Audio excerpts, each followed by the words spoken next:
The Movie Preview Critic. Informing and entertaining your movie world.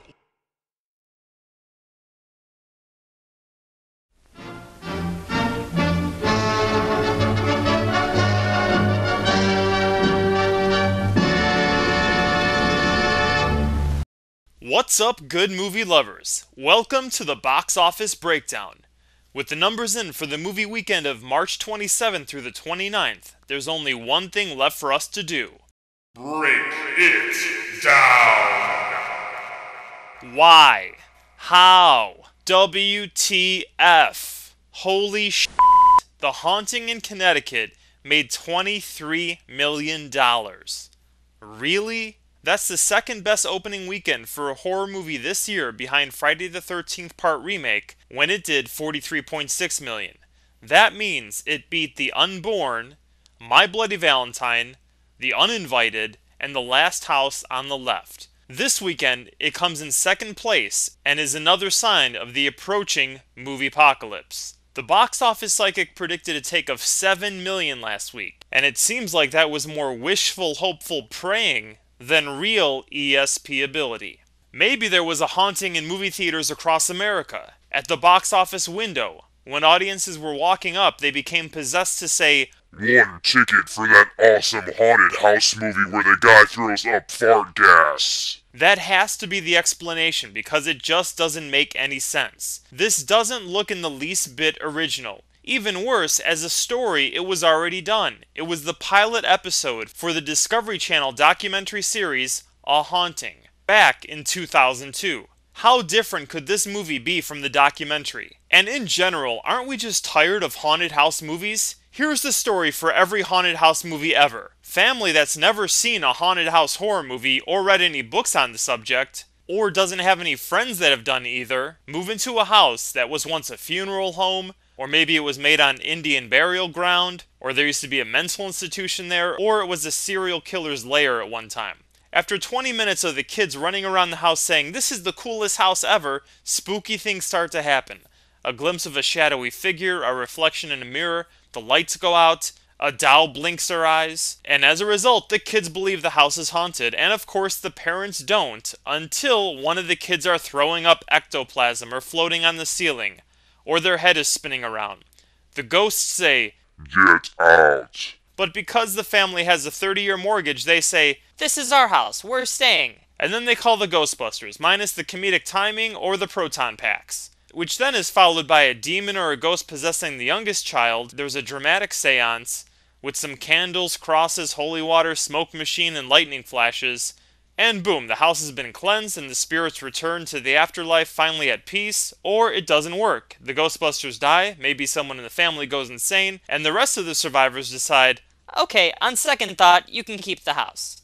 So let's ask ourselves, why did we go see this movie? What was it about the advertising that caught our attention? Was it the poster, the preview images, the story idea? Because I just don't get it. Please, help me understand why this made $23 million when it should have made $5.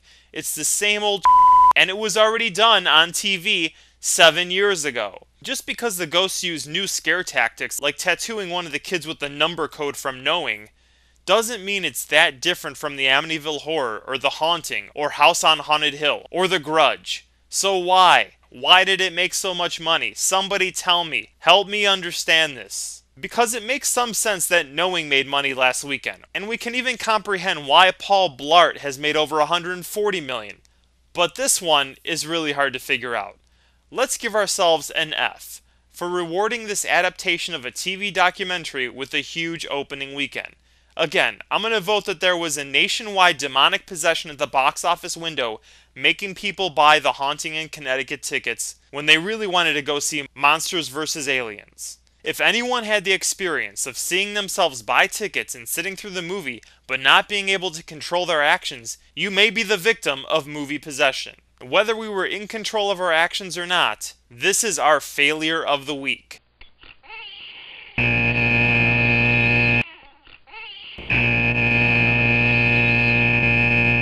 The ramification here can be pretty sad. It could mean that episodes of Discovery Channel type documentaries may be pillaged and made into cheap early year horror movie releases. Just to prepare ourselves, the second episode of Discovery Channel's A Haunting series was titled A Haunting in Georgia. If you see that in theaters next year at this time, you'll know why it exists, because of our actions this past movie weekend. Right above the Amityville Horror Wannabe is the #1 movie of the week, which is no surprise, Monsters vs. Aliens. The Psychic predicted 60 million last weekend, and it made 59.3.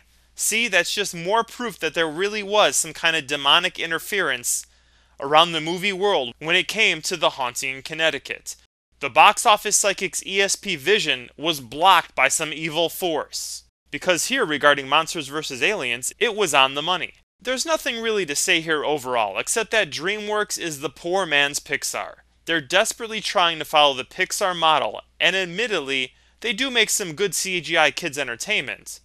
However, they'll always be second rate when compared to the masters at Pixar. This was marketed well, had a simple concept, and interesting looking characters that weren't all that memorable, but they were passable. Now here's something that's pretty interesting. I've been trying to find a budget number for this movie, and the only one I've come across is pretty crazy. 165 million. What? Holy f***. That's how much Transformers cost, or Spider-Man 2. How does a 94-minute animated movie cost as much as half of the Lord of the Rings trilogy? Wow, somebody at DreamWorks is in trouble. This movie will probably make back its money when it expands worldwide, but come on, 150 million is way too much. These movies are always guaranteed to make somewhere between 100 and 150 million, as long as the concept is an idiot-proof title, combined with some cute, friendly characters. How could you not, as a producer or a studio head, say, don't go over 50 million?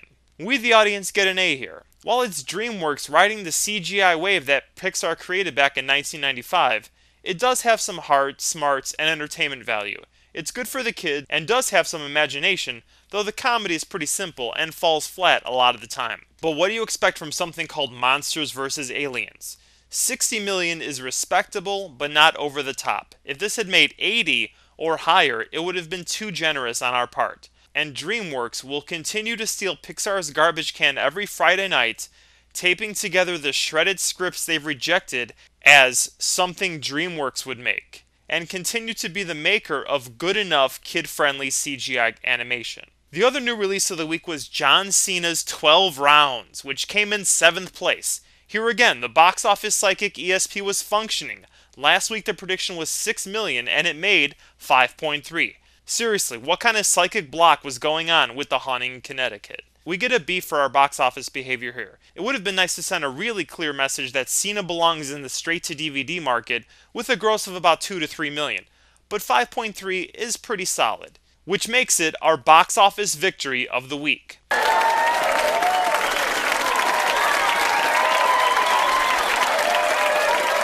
The budget here was 20 million. As long as it doesn't make its money back, we can look for the unanticipated sequel, The 13th Round, to go straight to DVD. It looks like all the WWE John Cena fans showed up the first weekend, so next week the numbers should take a huge drop. If it does, it'll be a small victory in our continuing growing battle against the movie apocalypse. The rest of the top 10 looks like this. Knowing falls from 1st to 3rd, dropping 40% over the last week, making 14.7 for a total of 46.2 million. Its budget was 50 million, so it'll make its money back easily, which is good for director Alex Proyas. He's definitely a director with skills and vision. As mentioned last week on the breakdown, he directed one of my favorite movies, Dark City. If you haven't seen it, check it out. It's inventive, imaginative, entertaining, and smart. If anyone's been watching Dollhouse Friday nights on Fox, you should definitely check this one out. They have very similar ideas. It's pretty interesting to note that Dark City would not be given the green light in today's movie world. Back in 1998, New Line Cinema was taking some chances. While Alex Proyas probably won't have the creative freedom to make movies like that again, mainly because in today's movie world, films without market research testing aren't green-lit on the studio level, he should continue to find work. He's proven that he can handle big stars and big set pieces with solid results. Unfortunately for us, Nicolas Cage will continue to act like a kid whose parents never punish him for misbehaving.